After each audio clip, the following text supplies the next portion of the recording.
So some of you are probably wondering, did Float House get caught up in the second lockdown? And unfortunately, we did. So this coming Sunday, we will be closed until January 12th, as per the measures announced by the Alberta government. And you can probably tell from the tone of my voice, I'm pretty frustrated and honestly quite disappointed in the leadership in this province when it comes to our government and our health authority. I'm well aware and I'm witnessing how much our community is getting the shit kicked out of us because of the pandemic and all these measures in place. It is doing some serious damage when it comes to our mental health. Like you can see, there's a whole lot of buildup when it comes to the anxiety and the tension in our bodies. It's hurting our relationships. It's doing some significant damage across the board.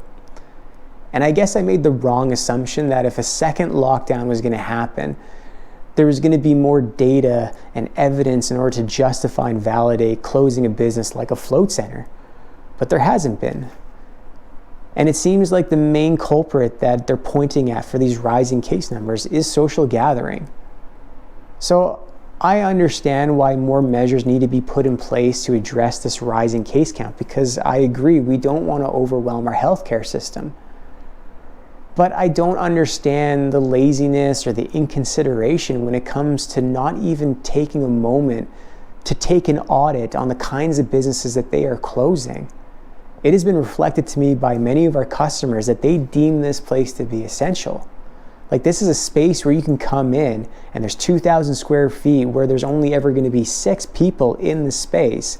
So if we can maintain way more distance than is being requested, if we're using the sanitizers, we're doing the masks, we're cleaning the float rooms thoroughly between every floater, just like we have been since we opened 4 years ago. If we can deliver a consistent, safe, and sanitary space in order for people to experience floating, which is going to do a lot of healthy things for them in a time that is so difficult, like releasing that anxiety, releasing that stress, just giving them a moment to disconnect from that distraction and reconnect with themselves. I don't understand why we were not given any reason or evidence as to why we need to close down again. If something is so helpful to our customers, and that's who I am advocating for right now, why are we being forced to close down and take away something that is really important for people to manage this difficult time? And so in my frustration, I start to go and do a bunch of research and watch a bunch of the old public announcements and the reports, and I start to really investigate. And the one thing which left me even more frustrated is that I started to notice that as a health authority, they are completely focusing on just isolating people, it seems like. We're trying to minimize any contact amongst each other. And I guess there's some sense to that right now because we want to limit the amount of contact and the amount of infections. But the one thing that I think a health authority should be advocating for right now, and I didn't find a single piece of information in regards to it, is how every individual in this province can start to do things to elevate and improve their immunity system. There's a lot of ways to do so. It could just be through some of the food choices that we make. It could be through things like medicinal mushrooms. It could be through cold therapy. There's a lot of things that we can be doing in order to strengthen our immune system.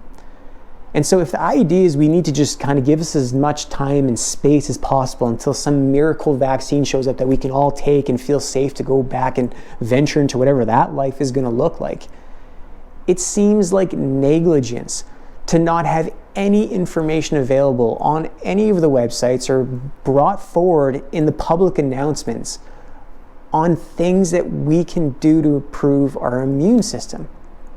And so when I see things like that, when I see decisions made in closing a business like a float center without any data to validate it, I can't help but feel that a lot of the decisions at the highest levels are being made from a point of fear.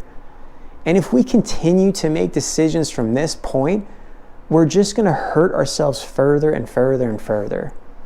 And I understand that, airing out these frustrations like this is not really a nice thing to be doing. I'm aware that these are just public servants and people trying to do the best that they can in a very difficult time, and I appreciate their efforts. But we also need to be holding everyone responsible at these highest levels of leadership. And right now, as somebody who's advocating for their customers to keep access to this space to do the work that they need to do to heal themselves, this isn't coming from a place of protecting my business and protecting my finances. This is me looking out for my community and their well-being, just like these health authorities. And yeah, there's not really much else to say, because obviously what's happened has happened. But I just felt like I needed to share this, because I'm going to regret if I look back and I see that our leadership is doing a poor job and I didn't raise my hand and say, hey, is this the best that we can do? And I'm sure some people aren't going to appreciate this and they're going to have some feelings about what I'm saying. But I hope it's being heard and felt that I'm coming from a place where I'm advocating for the well-being of my community. I care about people in a really profound way. But the way that we are managing our response to this pandemic has not been that great. And I think it's important for people of Alberta to hold these people of power to the fire and making sure that they're doing decisions that are rational and that make sense. And I'm not seeing that.